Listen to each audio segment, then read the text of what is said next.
अस्सलामुअलैकुम वरहमतुल्लाहि वबरकातुहू।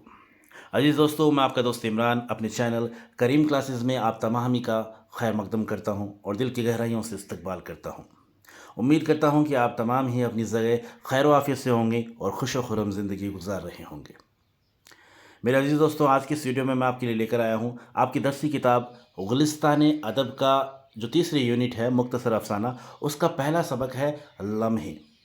दोस्तों, इस सबक के मुसन्नफ़ हैं बलवंत सिंह। बहुत प्यारा सा चैप्टर है और वीडियो का आगाज़ करने से पहले मैं आपको बताना चाहूँगा कि अक्सर खुलासा से मुतालिक जब एग्ज़ाम में सवाल पूछे जाते हैं तो ज़्यादातर गुंजाइश इस बात की रहती है कि जो खुलासे एग्ज़ाम में पूछे जाते हैं वो मुख्तसर अफसाना से मुतालिक होते हैं। यानी मुख्तसर अफसाना आपकी जो दरसी किताब में यूनिट है, इसमें 3 सबक हैं जो आपके निसाब में शामिल हैं। एक तो है लम्हे, दूसरा है फ़ोटोग्राफ़र और एक है सुकून की नींद। तो ये 3 जो सबक हैं एग्ज़ाम के एतबार से काफ़ी इंपॉर्टेंट हैं और अक्सर इन सबक से रिलेटेड जो खुलासे हैं, यानी ये तीनों सबक हैं, इन सबक में से ही कोई ना कोई खुलासा जो है वो एग्ज़ाम में पूछा जाता है। तो आपको ये बात अपने जहन में रखनी है। ज़्यादातर गुंजाइश यही रहती है कि इन्हीं में से कोई ना कोई एग्ज़ाम में पूछ लिया जाता है। दोस्तों, आज के इस वीडियो में आपका जो सबक है लम्हे, जिसे बलवंत सिंह ने जिसके मुसन्नफ़ हैं बलवंत सिंह, इस सबक का खुलासा बहुत ही आसान ज़बान में मैं आपको समझाने वाला हूँ। यकीनन ये वीडियो आपके लिए काफ़ी काफ़ी काफ़ी फ़ायदेमंद होगा। वीडियो को पूरा देखिएगा और एक छोटी सी एक मुख्तसर सी दरख्वास्त है मेरी आप सभी से कि अगर आपको मेरा वीडियो पसंद आता है तो प्लीज़ इन्हें लाइक, शेयर और सब्सक्राइब ज़रूर करिएगा, क्योंकि आपका एक लाइक, एक शेयर और एक सब्सक्रिप्शन मेरे हौसलों को बुलंद करता है। तो चलिए, बगैर वक्त ज़ाया किए शुरू करते हैं आज के इस वीडियो को और देखते हैं कि इस सबक का खुलासा किस तरीके से आपको अपने एग्ज़ाम में लिखना है। तो जैसा कि स्क्रीन पर आप देख पा रहे हैं हमारा सबक है लम्हे। बलवंत सिंह के इस अफसाने लम्हे का हीरो उमाकांत है। ध्यान रखिएगा, यानी जो ये अफसाना है लम्हे, इसके मुसन्नफ़ हैं बलवंत सिंह और इस अफसाने का जो हीरो है वो कौन है? उमाकांत है, जो एक बेपरवाह किस्म का नौजवान है।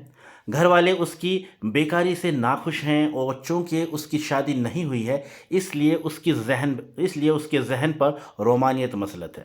यानी कुल मिला के जो आपका ये सबक है लम्हे, इस लम्हे का जो हीरो है वो है उमाकांत और इस लम्हे के मुसन्नफ़ कौन है, इस सबक के मुसन्नफ़ कौन है? बलवंत सिंह। ठीक है, अब ये जो उमाकांत है वो एक तरह से बेकार, यानी किसी कोई काम धाम कोई करता नहीं है, किसी भी तरह की नौकरी नहीं करता है, एकदम बेकार बैठा रहता है और घर वाले भी इसकी इस बेकारी से क्या है, नाखुश हैं। हालांकि इसकी शादी अभी हुई नहीं है। ये कुछ बातें इसके बारे में बताई गई। उमाकांत अपना एक वाक़या खुद बयान कर रहे हैं कि सोमवार का दिन था। अब एक वाक़या वो बयान करते हैं उमाकांत, वो कहते हैं कि सोमवार का दिन था, वो घर से तैयार होकर निकला और बस स्टैंड पर पहुंचकर कनॉट प्लेस जाने वाली बस में बैठ गया। यानी एक इसके बारे में, जैसा कि जब आप सबक पढ़ोगे तो आपको पता चलेगा कि ये जो उमाकांत है ये एक तरीके से अकेला रहना ज़्यादा पसंद करता है। इसे दोस्तों से घुल मिलना ज़्यादा पसंद नहीं है, इसलिए जब भी ये फ्री होता है, जब भी छुट्टी का दिन होता है तो ये घर से बाहर निकल जाता है घूमने के लिए, ताकि कोई दोस्त इसका घर पर इसे परेशान करने के लिए ना आए। तो कुल मिलाकर हम कह सकते हैं कि ये जो है एक तरीके से अ, अपने आप में रहने वाला आदमी है। ठीक है, दोस्तों की संगति इसे ज़्यादा पसंद नहीं है। तो होता क्या है कि ये खुद एक बयान कर रहे हैं, अपना एक वाक़या बयान कर रहे हैं। कहते हैं कि सोमवार का दिन था, वो घर से तैयार होकर निकला और बस स्टैंड पर पहुंचकर कनॉट प्लेस जाने वाली बस में बैठ गया। यानी वो बताते हैं कि सोमवार का दिन था, मैं मेरे घर से निकला और कनॉट प्लेस जाने वाली बस में बैठ गया। सर्दियों के दिन थे, बस में एक अजीब सुकून तारी था। अब सर्दियों के दिन थे, जैसा कि उन्होंने सबक में जिक्र किया इस बात का, और बस में अजीब सुकून तारी था। यानी बस में ज़्यादा भीड़ भाड़ नहीं थी, बहुत कम जो है सवारियाँ वहाँ बस के अंदर बैठी हुई थी। तो काफ़ी एक अजीब सा सुकून तारी था वहाँ पर, अजीब सा सुकून बस के अंदर फैला हुआ था। उसने पहले औरतों और लड़कियों का जायज़ा लिया, लेकिन कोई भी उसकी पसंद पर पूरी नहीं उतरी। अब जैसा कि वो अपनी आदत के मुताबिक बस में जैसे ही सवार होता है तो वो देखता है कि सबसे पहले बस के अंदर कौन कौन बैठे हैं, तो वो औरतें और जो लड़कियां वहाँ पर बैठी थी उनका वो जायज़ा लेता है, लेकिन कोई भी औरत या कोई भी लड़की उसे मतलब पसंद नहीं आती, ताकि वो जिससे वो बात कर सके और जो अपना सफ़र है, वो जो 20-25 मिनट का सफ़र इस सबक में बताया गया, उस सफ़र को वो आसानी से तय कर सके। तो उसे कोई भी वहाँ पर लड़की या औरत कोई भी पसंद नहीं आती है। एक औरत उसकी तरफ पीठ मोड़े बैठी थी और 2 बच्चे उसके साथ थे। अब बस में एक औरत थी जो कि उसकी तरफ पीठ मोड़े बैठी थी, उसको उसने जब वो बस में सवार हुआ था उस वक़्त नहीं देखा था। तो वो उसकी तरफ पीठ मोड़े बैठी थी और उसके साथ 2 बच्चे भी थे। वो सोच रहा था कि 20-25 मिनट का ये सफ़र यूँ ही कट जाएगा। अब वो बस में जैसे ही बैठा तो उसने सोचा कि 20-25 मिनट का मेरा सफ़र है, शायद आज मेरी कोई मुलाकात किसी हसीन औरत से नहीं होने वाली है और मेरा सफ़र जो है यूँ ही कट जाएगा। बस चल पड़ी। टिकट लेते वक्त वो औरत मुड़ी और उमाकांत को एक खूबसूरत चेहरा नज़र आया। अब होता क्या है, जब बस चलती है और जो कंडक्टर है वो टिकट के पैसे लेने आता है और वो औरत जब है टिकट के पैसे देने के लिए पीछे मुड़ती है तो वो उसका चेहरा जो है उमाकांत देखता है तो उसे खूबसूरत चेहरा नज़र आता है। अब बाकी क्या है, अब उसके जहन में उससे गुफ्तगू करने के ख़यालात पैदा होने लगे। अब जैसे ही वो उस औरत को देखता है तो उमाकांत के जहन में उससे गुफ्तगू बातें करने के जो ख़यालात हैं वो पैदा होने लगे। वो बहाने ढूंढने लगा कि किस तरीके से मैं इससे बातें करूं। देखा कि औरत के कंधे से लगे हुए बच्चे के कान के पीछे दाद है। अब वो देखता है कि जो औरत है उसके जो उसके सीने से कंधे से लगा हुआ जो बच्चा है, उस बच्चे के कान के पीछे क्या है, दाद है। उसने बच्चे की दाद की तरफ इशारा करते हुए औरत से पूछा, क्या इसके दाद हो रहे हैं? यानी अब वो बच्चे की तरफ इशारा करते, एक तरह से उसने उसे बातों का सिलसिला शुरू करना था तो वो उस बच्चे की तरफ इशारा करके कहता है, उस औरत से पूछता है, क्या इसके दाद हो रहे हैं? औरत ने हाँ में जवाब दिया और इस तरह बातों का सिलसिला शुरू हुआ। अब औरत ने कहा हाँ इसके दाद हो रहे हैं, तो इस तरीके से उनकी बातों का जो सिलसिला है वो शुरू होता है। उमाकांत ने एक होम्योपैथी डॉक्टर बताया जिसका नाम रुचिराम था। अब बातों बातों में उमाकांत से बताता है कि एक होम्योपैथी डॉक्टर हैं जो कि मेरे जानकार हैं, उनका नाम रुचिराम है, तो आप उनको दिखाइएगा, ज़रूर आपके बच्चे के जो दाद की तकलीफ़ है, दाद की जो बीमारी है वह दूर हो जाएगी। यानी इस तरीके से वो उसे कंसल्ट करता है क्योंकि उसे तो अपनी बातों का सिलसिला बढ़ाना था। बातों ही बातों में उसे ये मालूम हो गया कि ये औरत मुसलमान है। अब बातों ही बातों में से पता चलता है कि जो औरत जिसे वो बात कर रहा है वो कौन है, वो एक मुसलमान औरत है।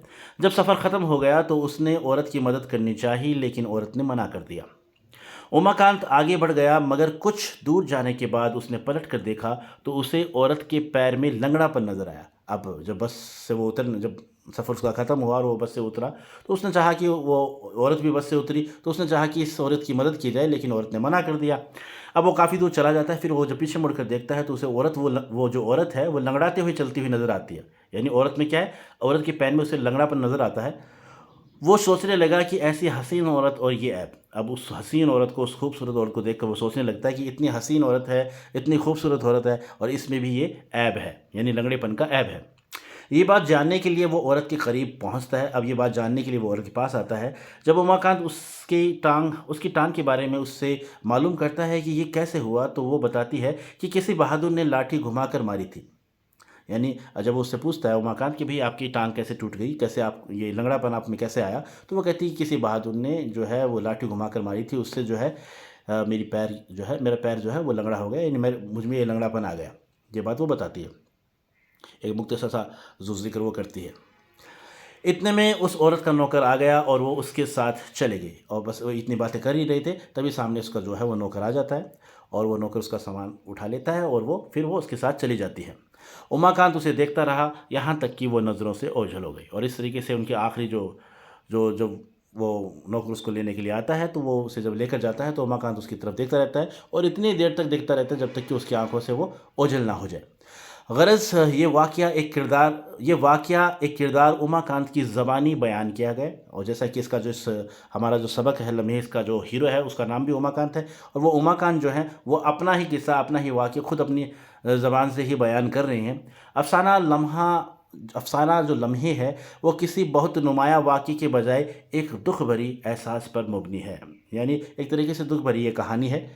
तो इस तरीके से इस सबक में इसके बारे में बताया गया है। तो ये कुछ था इस सबक के बारे में और बहुत प्यारा सा आसान सा सबक है।